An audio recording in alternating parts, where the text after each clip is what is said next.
ঈদের দিন কি করলাম, কত টাকা সালামি পেলাম, কোথায় কোথায় গেলাম, সব কিছু নিয়েই থাকবে আজকের ভিডিও। হ্যালো এভরিওয়ান, আসসালামু আলাইকুম। ভিডিওটা আমি একদম সকাল থেকেই শুরু করছি। মেহেদিটা আমি চাঁদ রাতেই দিয়েছিলাম, তবে এটা ইনস্ট্যান্ট কালার আনা মেহেদি, তাই বেশি একটা ভালো হয়নি। ঈদের দিন আমি সকাল সকাল উঠে রান্নাবান্না শুরু করে দিই। তারপর আমাদের বাসায় মাসুম ভাইয়া আর খাদিজা আপু বেড়াতে আসে। তা আমরা বাসায় কিছুক্ষণ থেকে 2টা-3টার দিকে আমরা রওনা দিই উত্তরার দিকে। প্ল্যান করি আমরা যাব উত্তরা দিয়াবাড়িতে। বাসা থেকে বাসে করেই আসি, তবে বাসে উঠলেই আমার শরীর ভালো লাগে না, বমি বমি পায়, তাই আর তখন ভিডিওটা করা হয়নি। তারপর অটো করে চলে যাই দিয়াবাড়ির উদ্দেশ্যে। আর এই রাস্তাগুলো এত সুন্দর ক্লিন ছিল, আর সেদিন ছিল ঈদ, যার কারণে তেমন একটা জ্যামজটে ছিল না। আমরা সোজা চলে যাই দিয়াবাড়ির লেক পাড়ের দিকে। আর এটা ছিল আমার বিয়ের পর আমার হাজবেন্ডের সাথে প্রথম ঈদ। আমি ঈদের শুরু থেকে অনেক এক্সাইটেড ছিলাম, কি পরবো, কোথায় যাব, কিভাবে ছবি তুলবো, এই নিয়ে আমি অনেক এক্সাইটেড ছিলাম। আর ঈদের দিন কিন্তু একটু বেশ গরম পড়েছিল।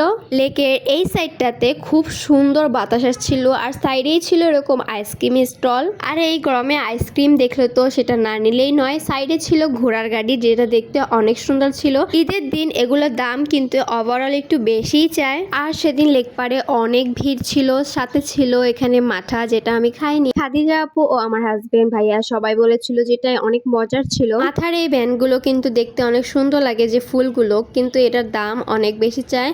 সাথে ছিল কিন্তু এখানে অনেক জিনিসপত্র, তবে ঈদের দিন এগুলোর দাম ওভার প্রাইস ছিল। তারপরে এই মজার গেমটা, বন্দুক দিয়ে এই বেলুনগুলো ফুটাতে হয়, তবে আমি 10টা থেকে মাত্র মনে হয় 3-4টা ফুটাতে পেরেছি।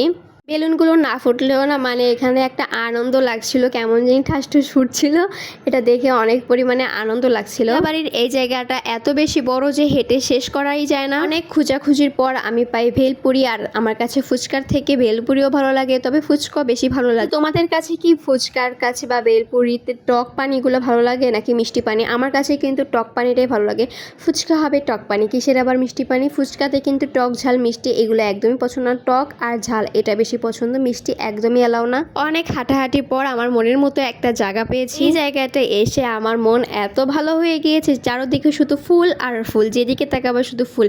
আর এই নার্সারিটা অনেক বড় ছিল, যেটা আমি ভিডিও করেও শেষ করতে পারতাম না, আর হাঁটতে অনেকক্ষণ সময় লেগেছিল।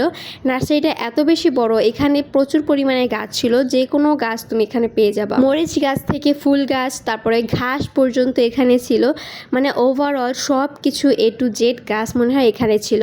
এখানে সব থেকে গাছপ্রেমী যে আপুরা আছে তাদের বেশি ভালো লাগবে। তো এই তো এখান থেকে ঘুরে আমরা একদম বাসায় চলে যাই। আজকের ভিডিওটা এই পর্যন্ত।